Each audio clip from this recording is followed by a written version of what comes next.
Chapter 8. Smoke and Whiskey. The low hum of conversation mixed with the clink of crystal glasses and the occasional laugh, all of it softened by the warm amber glow of the whiskey lounge's gas lamps.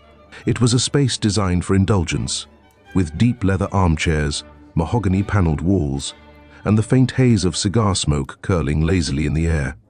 The atmosphere exuded exclusivity, a room where only the most privileged of Titanic's passengers could gather to unwind and engage in a bit of ego-stroking.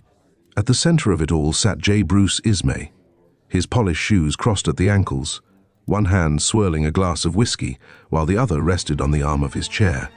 His posture spoke of arrogance, his every word dripping with self-satisfaction as he regaled his audience with stories of Titanic's conception. "Well, gentlemen," Ismay began, his tone carrying that particular brand of smugness reserved for men who had never doubted their own brilliance. "When the idea for Titanic first came to me, I knew we needed a name that would stand the test of time, something that spoke of grandeur, strength, invincibility. It was I who suggested Titanic. Perfect, don't you think?"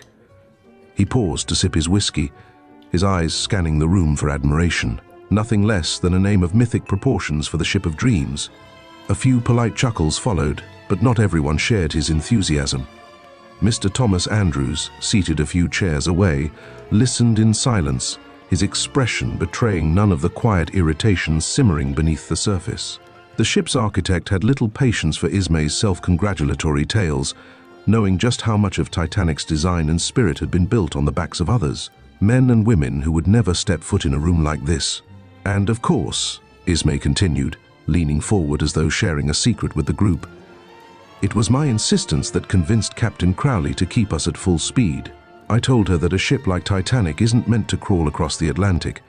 It's meant to glide, to conquer. The faster we reach New York, the faster we prove to the world that White Star Line is second to none." He leaned back, a self-satisfied grin spreading across his face as he took another sip of his drink. Andrews shifted in his seat, the leather creaking softly beneath him.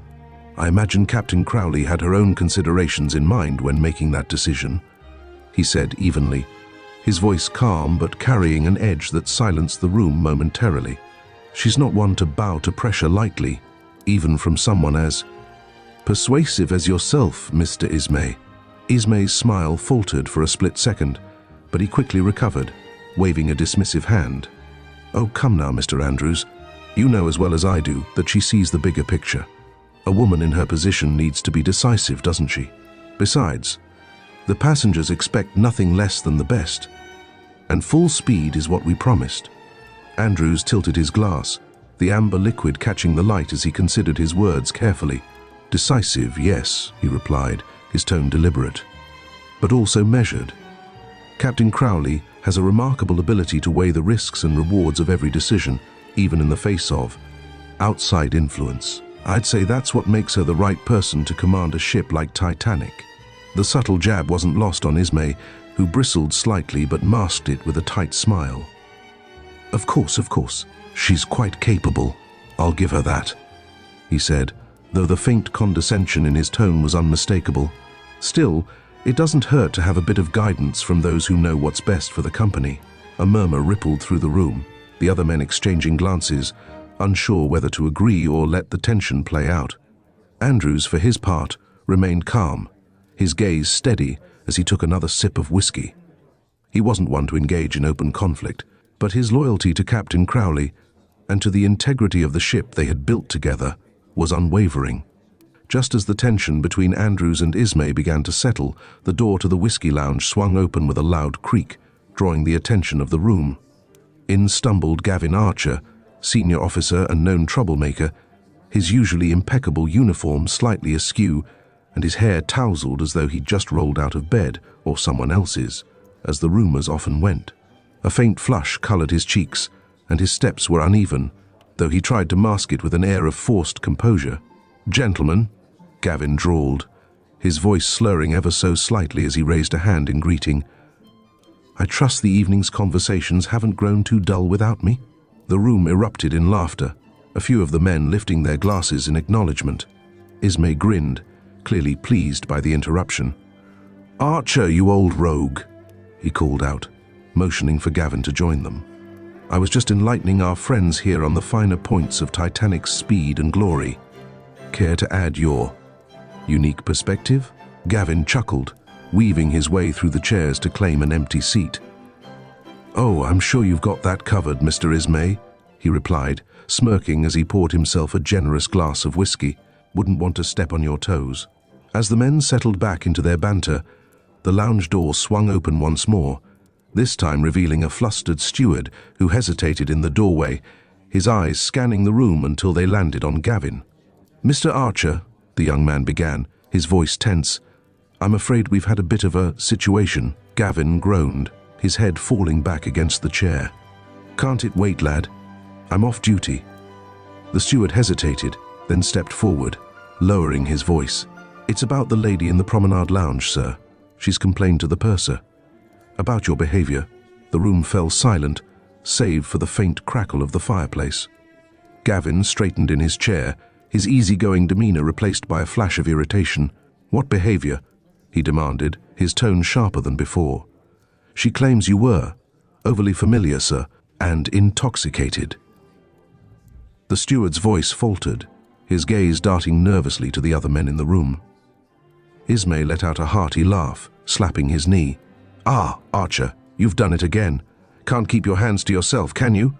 The other men joined in, their laughter filling the room as Gavin's expression darkened. It's not what she's making it out to be, he muttered, draining his glass in one gulp before standing unsteadily. Just a misunderstanding. The steward shifted uncomfortably. Sir, the purser has requested that you leave the lounge for the evening.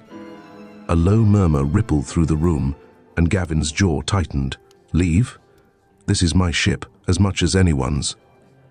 Who does the purser think he is? Ismay leaned back in his chair, clearly enjoying the spectacle. Oh, come now, Archer, he said, his tone light. No need to make a fuss. The lady was probably just flattered by your attention and didn't know how to handle it. Women, eh? Always making mountains out of molehills. This sparked a chorus of agreement from the other men, who chimed in with their own crude comments. She should be thanking you, Archer, one of them called out, eliciting more laughter. Not every day a lady gets the attention of a senior officer. Andrews, who had remained quiet up to this point, shifted in his seat, his disapproval evident in the tightening of his jaw. But he said nothing, knowing his voice would be drowned out by the boisterous chorus of the other men. Gavin smirked, clearly emboldened by the support. That's right, he said, his voice dripping with sarcasm. I'll be sure to send her a thank you note for the honor of her complaint. The steward, looking increasingly uncomfortable, stepped back toward the door. If you'd please come with me, sir, he said quietly. Gavin hesitated, his pride warring with the reality of the situation. Finally, with a heavy sigh, he grabbed his whiskey glass and drained the last of its contents before setting it down with a loud clink. Fine, he muttered, brushing past the steward. But let the purser know he'll be hearing from me. As the door closed behind them, the room erupted into laughter once more, the men shaking their heads and exchanging knowing glances. That Archer, Ismay said, raising his glass. A true gentleman, wouldn't you say? The comment drew more laughter, but Andrews remained silent, his gaze fixed on the empty glass in his hand. The air in the room felt heavier now, the camaraderie tainted by the ugly undercurrent of their words. But as much as he wanted to speak up, Andrews knew this wasn't the time or place. Instead, he took another sip of his whiskey, his thoughts drifting to Captain Crowley and the kind of leadership she represented, a stark contrast to the arrogance and entitlement that filled this room. The lounge door swung open with a sharp creak, and all heads turned to see Captain Helena Crowley standing in the threshold.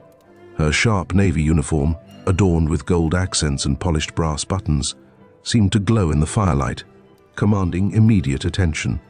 Her expression was one of calm fury, a quiet, simmering anger that promised consequences for anyone foolish enough to test her. Gavin Archer, she began, her voice slicing through the lingering laughter like the edge of a blade. A word. The room fell silent as Gavin, freshly returned from his earlier removal, froze mid-pour. He turned to her with a sheepish grin, but her steely gaze wiped it off his face in an instant.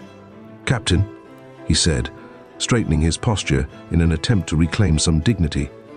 Crowley strode into the room, her boots clicking sharply against the polished floor.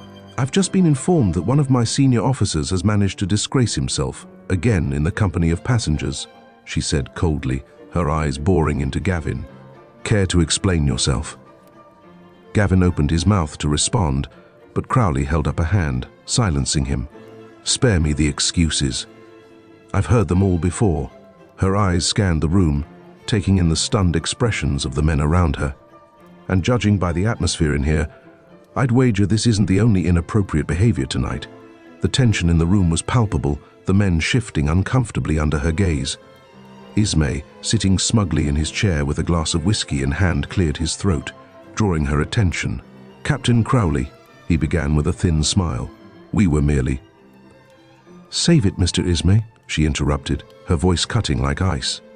"I've already heard enough about your contributions to this voyage."